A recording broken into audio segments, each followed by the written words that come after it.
코로나 확산세가 이제 꺾이고 또 일상으로 회복하는 일들이 진행되고 있습니다. 그리고 코로나 이후의 시대를 어떻게 대응해야 할지에 대한 많은 논의들이 있는데 교회도 결코 예외는 아닙니다.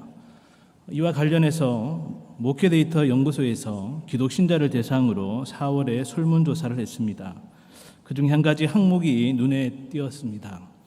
그것은 청년들이 생각할 때 코로나 이후 앞으로 변해야 할 교회 문화는 어떤 것이 있는가라는 질문이었습니다. 그 질문에 45%로 가장 높게 나온 답변이 과도한 헌신 요구였습니다. 과도하게 헌신을 많이 요구한다는 것이죠. 이것이 바뀌어야 된다라는 그런 답변이었습니다. 이는 MZ세대라 할 수 있는 요즘 젊은 세대 신자들은 교회 봉사나 헌금 등 아무리 선한 목적이 헌신이라 하더라도 과도하게 때론 권위적으로 요구받는 것에 대해서 굉장히 저항감이 크다는 것을 보여주는 것이라 할 수 있습니다. 사실 성도에게 있어 구원의 은혜에 감사 감격하면서 주님께 몸과 마음을 바쳐 힘을 다하는 헌신은 당연한 것입니다. 즉 참된 성도라고 한다면 우리가 앞서 찬송한 대로 나의 시간과 보아와 음성과 손과 발을 드리고 심지어 생명까지 주님께 드린다며 믿음의 고백으로만 끝나지 않고 삶으로도 나타내야 하는 것이 마땅한 것입니다. 그럼에도 불구하고 젊은 세대 신자들을 포함한 많은 신자들이 헌신에 대해서 과다한 요구를 받고 있다든지 굳이 하지 않아도 되는 불필요한 것들로 여기며 외면하는 일들은 오늘날 교회에서 쉽게 찾아볼 수 있습니다. 특히 코로나 이후로 교회 안에서 부름받아 섬기기로 서약하며 봉사하기로 한 헌신의 자리를 이런저런 핑계를 대면서 내팽개치는 일들이 많이 나타나는 것입니다. 아마도 이런 현상은 성도로서의 당연한 의무 정도로만 헌신을 단순히 이해하기 때문일 것입니다. 특별히 오늘 본문은 성도라면 마땅한 헌신에 대해서 더 깊고도 넓은 영적 의미가 무엇인지 우리에게 알려주고 있습니다. 바울이 빌립보서를 쓴 1차적인 동기는 로마의 감옥에 있던 자신에게 빌립보 성도들이 에바브로디도를 통해 전달해 준 물질로 드려진 헌신에 대한 감사의 마음을 전하기 위함이었습니다. 바울은 몇몇 신앙의 권면을 한 후 이제 편지의 마지막에 이르러 4장 10절부터 20절까지 감사한 마음을 전하고 있지만 사실 본문을 보시면 아시겠지만 고맙다든지 감사하다는 말은 일치하지 않고 있음을 발견할 수 있습니다. 오히려 바울은 감사하다는 말 대신 빌립보 성도들의 헌금으로 드려진 그 헌신이 가지고 있는 영적 의미가 무엇인지, 그것이 얼마나 귀하고 복된 것인지를 알려주고 있는 것입니다. 그렇다면 빌립보 성도뿐만 아니라 오늘을 살아가는 성도로서 온전한 헌신의 삶을 살기 위해 꼭 명심해야 할 헌신의 영적 의미는 무엇인지 오늘 본문 말씀을 통해 함께 은혜를 나누기를 원합니다. 첫째로 성도의 헌신은 복음을 위한 고난에 함께함으로 주 안에서 온전한 연합을 이루게 합니다. 우리 본문 14절의 말씀을 다 같이 합독하겠습니다. 시작. 그러나 너희가 내 괴로움에 함께 참여하였으니 잘하였도다. 아멘. 우리가 읽은 본문 바로 앞에서 바울은 빌립보 성도들이 보내주는 헌금에 대해 언급을 하면서 가난이나 부유한 상황에서나 자족하는 일체의 비결을 그리스도께로부터 배웠다고 말했습니다. 더불어서 능력과 힘과 삶의 원천 되시는 주님 안에서 모든 것을 할 수 있다고까지 하였습니다. 사실 바울의 이런 말은 빌립보 성도들의 오해를 살 수도 있었습니다. 가령 실컷 걱정이 되어서 헌금을 보내주었더니 필요가 없나 보네 라든지 주님이 알아서 다 해줄 텐데 괜히 우리가 쓸데없는 일을 했네 라며 곡해할 수도 있었던 것입니다. 이에 바울은 부연 설명하기를 선교사에게 있어 이런 영적 원리를 따라야 함은 분명하지만 그럼에도 불구하고 그들이 헌금을 보내줌으로 나타낸 헌신은 그 필요는 물론이요 특별한 의미가 있음을 밝히고 있습니다. 즉 너희가 내 괴로움에 함께 참여하였으니 라는 것이 바로 그것입니다. 여기 괴로움이란 말은 고난, 역경, 시련 등의 의미가 있는데 특히 세상 마지막 날에 일어나는 한란을 가리키는 말로도 쓰이고 일상생활에서 겪는 심한 고난과 고통, 무거운 짐의 의미로 성경에서 사용되었습니다.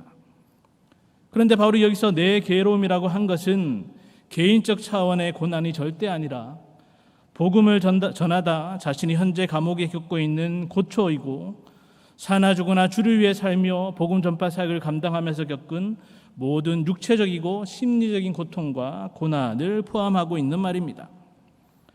사실 예수 그리스도의 십자가 대속의 완전한 성취로 말미암는 구원의 복된 소식을 선포하고 전하는 일은 사단 마귀가 권세 잡아 최후의 발악을 하는 이 세상에서 수많은 고난의 연속일 수밖에 없으며, 이런 복음을 위한 고난의 필연성은 예수님께서도 거듭 강조하신 것입니다. 복음의 일꾼으로서 이것을 누구보다 잘 알고 있고 또 체험하고 있던 바울은 골로새서에서도 복음을 위한 고난을 그의 몸된 교회를 위하여 자신의 육체의 기쁨으로 채워가고 있다고 말했으며, 다른 서신서를 통해서도 복음 전파 사명을 받은 성도라면 고난을 받는 것이 당연한 것임을 강조했습니다. 그런데 바울은 여기에서 더 나아가 빌립보 성도들이 헌금을 보내줌으로 보여준 헌신 또한 단순히 바울 개인에게 물질적 도움을 주는 것이 아니라 바로 복음을 위해 당하고 있는 고난에 함께 참여하는 것임을 강조하고 있는 것입니다. 여기 함께 참여하는 이라는 말은 함께 참여하는 자가 되다라는 뜻을 넘어서 마음을 같이하여 적극적으로 동조하다라는 의미입니다. 쉽게 말해서 빌립보 성도들은 비록 멀리 떨어져 있었지만 복음의 동력자로서 바울이 지금 감옥에서 겪는 고난을 함께 당하고 있다는 것입니다.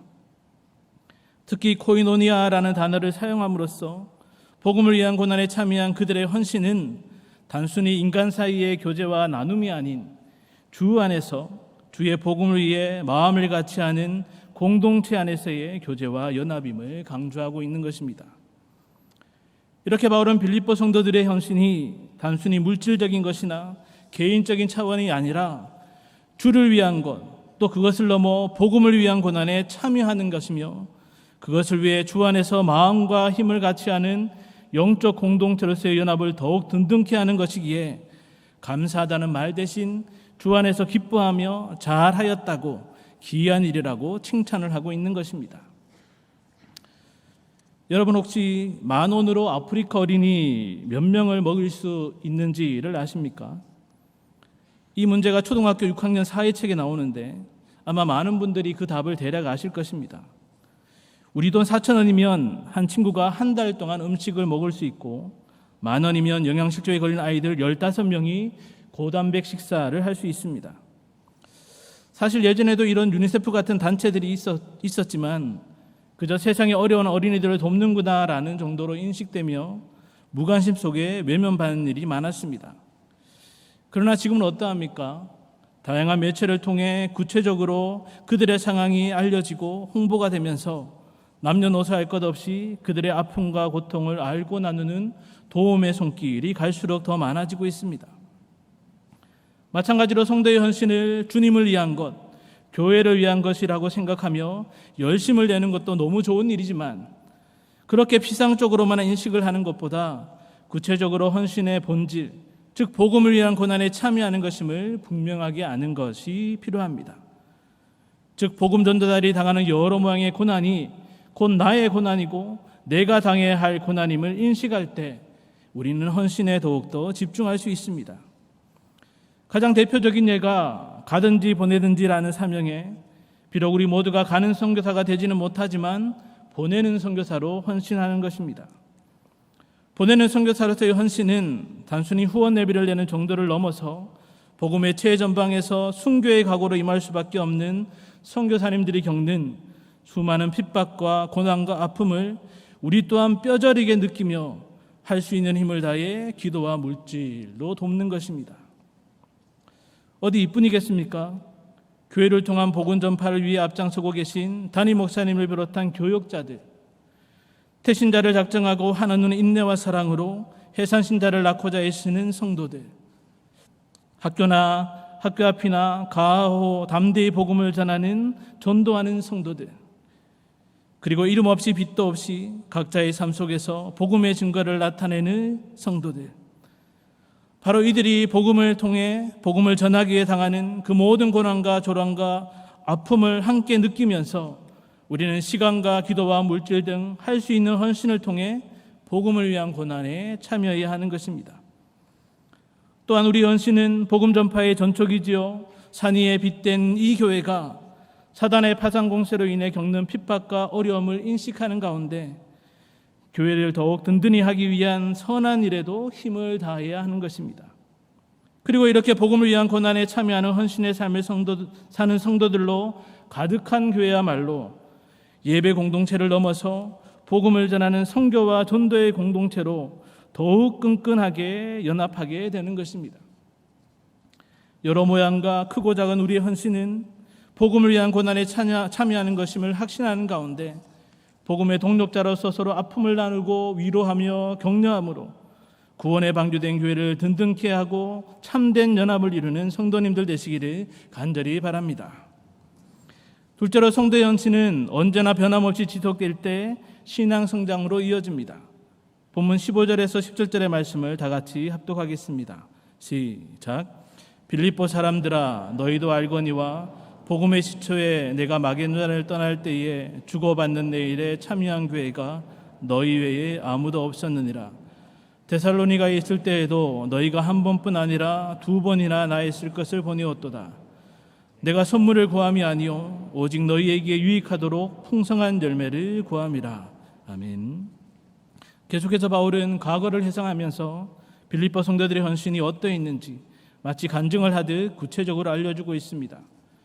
특히 빌립보 사람들아 너희도 알거니와 라고 한 것은 그들이 단순히 기억하고 있는 것 이상으로 그들의 헌신이 의미가 있고 특별한 것임을 말하는 것입니다. 먼저 그들의 헌신은 복음의 시초, 즉 바울이 빌립보에서 처음 복음을 전하여 그들이 믿고 교회를 설립하던 때부터 시작되었다고 말합니다. 그때 비록 그들의 신앙은 아직 어렸지만 마치 성숙한 성도들처럼 구제를 비롯한 바울의 사역에 자청하여서 헌신하였던 것입니다. 또한 마게도냐를 떠날 때라고 했는데 이는 사도행전 17장의 내용을 말합니다. 바울은 선교의 전초기지였던 마게도냐 지역의 빌립보와 데살로니가 그리고 베레아에서 전도를 하고 교회를 세우면서 복음을 위한 고난의 시간을 보내다가 아가야 지역의 아덴으로 가게 되었습니다. 그렇게 바울이 마게도냐를 떠난 이후에도 물질의 후원으로 바울을 돕는 그들의 헌신은 계속되었는데 이를 두고 바울은 주고받는 내 일에 참여한 교회가 너희 외에 아무도 없었느니라고 밝히고 있습니다. 특히 바울은 주고받는 내 일이라는 말을 당시 상업적 거래를 의미하는 단어를 사용함으로써 신령한 복음의 은혜를 전해주고 받는 영적 교류를 통해 바울이나 빌립보 성도들이 피차 복음 전파하는 일에 동업자요 동력자로 함께했으며 또 그런 헌신의 모습을 보인 교회가 바로 빌립보 교회밖에 없었다고 강조하고 있습니다. 그리고 빌립보 성도들은 바울이 데살로니가에서 어려움 중에 있을 때에도 한 번뿐 아니라 두 번이나 즉 그 횟수의 많고 적음이 중요한 것이 아니라 인색함 없이 자발적으로 바울의 복음 사역에 쓸 것을 보내었도다라고 했습니다. 여기 쓸 것이란 필요한 것을 의미하는데 바울의 복음 사역 가운데 그때그때 필요한 것을 그 적시에 보내주었다는 의미이며 이렇게 필요한 것을 보내기에 늘 바울의 사역에 관심을 가지고 있었음을 의미합니다. 이렇게 빌립보 성도들은 바울이 빌립보 교회를 세운 후부터 지금 편지를 쓰는 로마 감옥에 있기까지 거의 10년 동안이나 바울의 복음 사역에 관심을 가지고 지속적으로 헌신을 다해왔던 것입니다. 이에 바울은 내가 선물을 구함이 아니오라고 그들의 헌신으로 자신이 풍요롭게 되는 것에는 전혀 관심이 없음을 밝히면서 오히려 오직 너희에게 유익하도록 풍성한 열매를 구함이라고 덧붙였습니다. 여기 유익이란 말은 계산이라는 의미이고 열매는 비유적으로 투자로 해서 얻어지는 이익 배당금이라는 의미로 쓰였습니다. 즉 바울은 그들의 헌신이 복음 사역을 위해 귀하게 쓰임받는 것뿐만 아니라 그들의 영적 삶에 마치 투자금의 이익 배당금 역할을 하게 되어서 그들의 영적 유익을 풍성하게 하기를 기원하고 있는 것이며 그것은 소망을 넘어 결과적으로 그들의 영적인 열매들로 풍성해지는 신앙 성장을 이루게 될 것을 확신하고 있는 것입니다. 아마 다이어트를 해보신 분들은 아시겠지만 그 다이어트를 꾸준히 지속하기 위해서는 몇 가지 조건이 있습니다. 가장 먼저는 건강 때문이든지 몸짱 프로필 사진을 찍기 위해서든지 분명한 이유가 있어야 하고 또 도달하려는 목표가 있어야 하며 무엇보다도 몸의 변화가 지속적으로 나타나야 합니다. 셋 중에 어느 것 하나라도 상실이 되면 중도에 그만두게 되는 일은 비일비재하게 나타나기 마련입니다. 성도의 헌신이 변함없이 지속되기 위해서도 바로 이 원리는 적용됩니다. 사실 성도의 헌신은 결과적으로 지속적일 수밖에 없습니다. 왜냐하면 구원인이요 사명인의 정체성으로서 복음 전파라는 분명한 이유가 있고 주님 오실 때까지 땅끝까지 복음을 전폐해야 할 분명한 목표가 있으며 무엇보다 성삼위 하나님께서 지금도 친히 일하시며 역사하심으로 교회 운동을 통한 구속사를 진행하셔서 세계 곳곳에 복음의 씨앗이 뿌려지고 그 열매가 지금도 맺혀지고 있기 때문입니다. 즉 성도라고 한다면 그러한 복음을 위한 고난에 참여함은 물론 복음을 위한 전처 기주로서의 주님의 몸된 교회를 온전케 하는 교제와 연합을 위한 헌신의 삶이 결코 멈춤 없이 언제나 꾸준히 계속되어야 함은 당연한 것입니다. 그리고 바로 그러한 성도의 지속적인 헌신의 삶이야말로 우리 신앙의 척도가 됨을 명심해야 합니다. 즉 성도에게서 헌신은 신앙의 성장과 정비례 하는 것으로 우리의 신앙생활 거의 대부분은 교회를 통한 복음 전파를 위한 우리의 헌신과 맞물려 있습니다. 그렇기 때문에 혹여나 예수 세계화 운동에서 핵심이라 할 수 있는 선교와 또 신학교와 별들의 학교 후원 등 온전한 물질의 헌신에 참여하고 있지 않다면 또한 각 기관과 교구와 구역 모임 등 복음의 전초기지인 주님의 몸된 교회에 지체된 자로서 서로 돌아보아 위로하고 격려함으로 온전한 연합을 위한 일에 마음과 시간의 헌신을 다하고 있지 않다면 그것은 우리의 신앙생활에 뭔가 문제가 있는 것입니다. 특히 교회를 든든케 하는 일에 중직자로 또 봉사자로 주님으로부터 직원 임명을 받았음에도 그저 이름만 있을 뿐 변함없이 계속되어야 할 헌신의 자리를 지키지 못하고 있다면 그 신앙생활이 뭔가 잘못되어 가고 있다고 말할 수 있지 않겠습니까? 모두가 한 목적을 가지고 한 마음으로 구원의 방주에서 열심히 노를 저으며 변함없이 헌신하고 있는데 멀찌감치 그저 갈랑개처럼 기웃거리며 구경만 하고 있는 것만으로도 이미 그 신앙에는 경고등이 들어와 있는 것입니다. 그러나 성도된 우리가 그 모양과 방법은 다를지라도 주의 복음을 위한 헌신의 자리를 묵묵히 지키고 있다면 그것이 곧 신앙 성장에 필요한 귀한 밑거름이 되고 성령의 열매들도 반드시 나타날 것입니다. 반대로 우리가 온전한 신앙생활에 힘을 쓰면 쓸수록 우리의 이마에는 계속되는 헌신의 구슬땀이 이미 맺혀져 있는 것을 우리는 발견하게 될 것입니다. 성도된 우리의 헌신은 어떤 상황에나 또 시간이 지나도 흔들림 없이 지속되어야 함을 멍심하고 그러한 변함없는 헌신을 통해 신앙의 진보로 이어지는 기쁨 또한 풍성히 누리는 성도님들 되시기를 간절히 바랍니다. 마지막으로 성도의 헌신은 마음을 다한 온전한 희생을 드림으로 하나님을 기쁘시게 합니다. 우리 본문 18절의 말씀을 다 같이 합독하겠습니다. 시작. 내게는 모든 것이 있고 또 풍부한지라 에바브로디도 편에 너희가 준 것을 받음으로 내가 풍족하니 이는 받으실 만한 향기로운 제물이요 하나님을 기쁘시게 한 것이라. 아멘. 이제 바울은 빌립보 성도들의 헌신에 대한 결론적이고도 궁극적인 의미를 설명하면서 내게는 모든 것이 있고라고 오늘 떼고 있습니다. 여기 모든 것이 있고라는 말은 돈이나 물건을 받고 영수증을 쓸 때 그것을 수령했다고 우리가 사인을 하듯이 완불이 되었음을 의미하는 상업적인 용어입니다.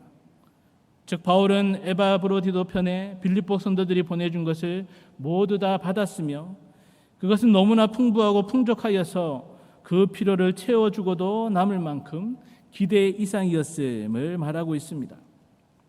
특히 바울은 단순히 눈에 보이는 물질보다도 눈에 보이지 않는 그들의 사랑이 얼마나 큰지 그리고 무엇보다 그들의 헌신이 가지는 영적 유익이 얼마나 큰 것인지를 생각하며 너무나 만족하고 기뻐하고 있는 것입니다. 그러면서 바울은 이는 받으실 만한 향기로운 제물이요 하나님을 기쁘시게 할 것이라고 그들의 헌신에 대한 최종적인 의미를 밝히고 있습니다. 여기 받으실 만한 향기로운 제물이란 말은 원문의 의미를 살린다면 향기로운 냄새를 받으실 만한 제물이란 표현으로 바울은 그들의 헌신을 구약의 제사 용어를 사용하여 그 의미를 부각시키고 있습니다. 레위기를 보면 제물을 불러 태우는 화목제나 번제 등 화제에 대해 여호와께 향기로운 냄새라며 하나님이 기쁘시게 받으신다고 말씀하고 있습니다. 특히 번제와 같이 그 제물을 통째로 태워드림은 완전하고도 온전한 희생을 상징함을 생각할 때 빌립보 성도들의 헌신은 마음을 다하여 할 수 있는 최선을 다한 온전한 희생으로서 하나님이 기뻐 받으시는 제물이 되었던 것입니다. 고린도후서를 보면 빌립보 교회는 환난의 많은 시련과 또 극심한 가난 가운데 있었음에도 불구하고 그들은 힘에 지나도록 자원하여서 풍성한 연본을 넘치게 하였다고 기록하고 있습니다. 그렇게 복음을 위한 고난에 참여하며 지속적이면서도 마음을 다한 희생적인 헌신을 하고 있었음을 누구보다 잘 알고 있던 바울이기에 그들의 헌신은 하나님께서 받으실 만한 향기로운 제물로서 헌신의 시작과 진행과 마침이요 또 그 절정과 목적인 하나님을 기쁘시게 한 것이라고 아낌없이 칭찬을 해주고 있는 것입니다. 어떤 칼럼니스트가 직장 생활을 하는 데 있어서 희생이란 말보다 헌신이란 말을 쓰는 것이 좋겠다고 하였습니다. 즉 희생은 수동적으로 이루어질 수 있는 반면에 헌신은 100% 능동적인 행위로서 그 성과와 만족에서도 큰 차이가 난다는 것입니다. 그러나 하나님이 통치하시는 나라 그 백성된 성도에게 있어 희생과 헌신은 결코 개별적으로 생각할 수 없습니다. 오히려 희생과 헌신은 종속관계라 할 수 있는데 즉 희생이 없는 헌신은 있을 수 없기 때문입니다. 우리가 복음을 위한 고난에 참여하는 지속적인 헌신을 다짐했다면 자신의 물질이나 건강이나 시간이나 명예나 생명까지도 우리는 희생할 각오를 해야 하는 것입니다. 그리고 이러한 희생이 따르는 헌신에 있어 가장 중요한 것은 생산성이나 능률, 개인의 만족을 더 중시하는 세상 사회와는 다르게 바로 오직 하나님을 기쁘시게 하는 것이냐 하는 데 집중하는 것입니다. 즉 온전하고 완전한 희생으로서 하나님이 기뻐 받으시는 향기로운 냄새를 풍기는 헌신이어야 하는 것입니다. 온전하고 완전한 희생이라고 했으니 그럼 지금 당장 모든 재산을 팔아서 헌금을 해야 하는 것이겠습니까? 아니면 다른 모든 일을 제쳐두고 교회에 머무르며 기도하며 봉사하고 전도만 해야 하는 것이겠습니까? 결코 그렇지 않습니다. 자녀된 우리의 형편을 누구보다 잘 아시는 하나님께서는 허락하신 달란트와 믿음의 분량대로 하나님을 기쁘시게 할 목적하에 마음을 다한 희생의 헌신을 받으시기를 원하십니다. 그럼에도 우리는 어떠합니까? 때때로 우리는 하나님을 기쁘시게 할 목적보다 다른 사람의 강요에 의해서 억지로, 때로는 다른 사람의 눈치 때문에, 때로는 자신의 명예를 위해서 다양한 종류의 헌신과 그에 따른 희생에 마음을 다하기도 합니다. 또는 자신의 물질이나 시간을 희생하여 헌신한다고 하면서도 자기 쓸 것과 자기 하고 싶은 일은 다 한 후에 그저 남은 것들로 최선을 다했다고, 할 만큼 했다고, 그렇게 마음을 다 쏟았다고 여길 때가 얼마나 많이 있습니까? 정말이지 이러한 희생의 헌신을 우리의 마음을 감찰하시는 하나님께서 기쁘게 받으실 리는 만무하지 않겠습니까? 두 랩돈을 드린 가부나 향료값을 깨뜨린 마리아의 헌신은 크고 작고 많고 적음의 문제가 아니라 바로 주님만을 위한 마음을 다한 자기 희생으로 드려진 것이기에 하나님께 기쁨이 된 그 향기는 오늘까지도, 아니 복음의 역사가 계속되는 그 현장마다 아름답게 퍼지고 또 퍼지게 될 것입니다. 이렇게 마음을 다하여 먼저 그 나라와 그 일을 구하는 자기 부인과 자기 희생의 헌신을 통해 오직 하나님을 기쁘시게 하는 향기로운 산제물만을 날마다 올려드리는 우리 모든 성도님들 되시기를 간절히 바랍니다. 사랑하는 성도 여러분, 특별히 오늘 헌신 예배를 드리는 등촌교구 성도 여러분, 하나님은 당신의 구속사를 진행해 가시면서 교회를 중심한 성도의 헌신을 사용하십니다. 허물 많은 죄인의 마음과 천한 몸을 성자 예수님의 십자가 배울로 값주고 사심으로 그 은혜에 감격하여 마음과 정성을 다한 헌신으로 주님의 선한 일에 쓰임 받을 수 있다는 것이 얼마나 기쁘고 감사한 것인지 아마 여기 계신 분들은 모두 공감하실 것입니다. 또한 바울의 영감으로 알려준 빌립보 성도들의 모습은 헌신의 의미와 함께 그로 말미암는 신앙의 영적 유익까지 분명하게 깨닫게 해줍니다. 즉 복음을 위한 고난에 동참하며 지속적으로 마음을 다한 희생의 헌신이야말로 하나님을 기쁘시게 하는 것일 뿐만 아니라 복음의 센터인 교회 공동체 안에서 온전한 연합은 물론 신앙의 진보를 이루는 영적 유익까지 누리게 된다는 것입니다. 그리고 바로 그러한 헌신에 대한 확신은 과도한 헌신을 요구한다는 말이 무색하게 그 헌신의 자리야말로 바로 더욱 풍성한 은혜로의 초청임을 증거하고 있는 것입니다. 이에 바울은 유한하고 연약한 우리가 그 복된 헌신의 자리로 더욱 힘있게 나아가 진력하고 열심을 낼 수 있도록 나의 하나님이 그리스도 예수 안에서 영광 가운데 그 풍성한 대로 너희 모든 쓸 것을 채우시리라고 축복하고 있습니다. 즉 바울에게도 동일하게 역사하셨던 모든 것의 주인 되신 풍성한 하나님께서는 빌립보 성도뿐만 아니라 오늘날 참된 헌신에 기쁘고도 힘겨운 걸음을 걷는 성도들의 모든 쓸 것을 채우신다는 것입니다. 이는 우리가 헌신을 이만큼 했으니 이만큼 달라고 해서 채워지는 것도 아니고 우리가 원하고 갖고 싶은 대로 욕심내는 대로 채워주신다는 것도 아닙니다. 오히려 하나님께 온전히 헌신할 수 있도록 그때그때 필요한 영적이고도 육적인 모든 필요를 풍성히 채워주신다는 것입니다. 그리고 그렇게 하나님의 풍성히 채워주시는 은혜 가운데 우리는 더욱 힘써 참된 헌신의 삶을 통해 하나님을 기쁘시게 함으로 하나님께 영광을 돌릴 수 있는 것입니다.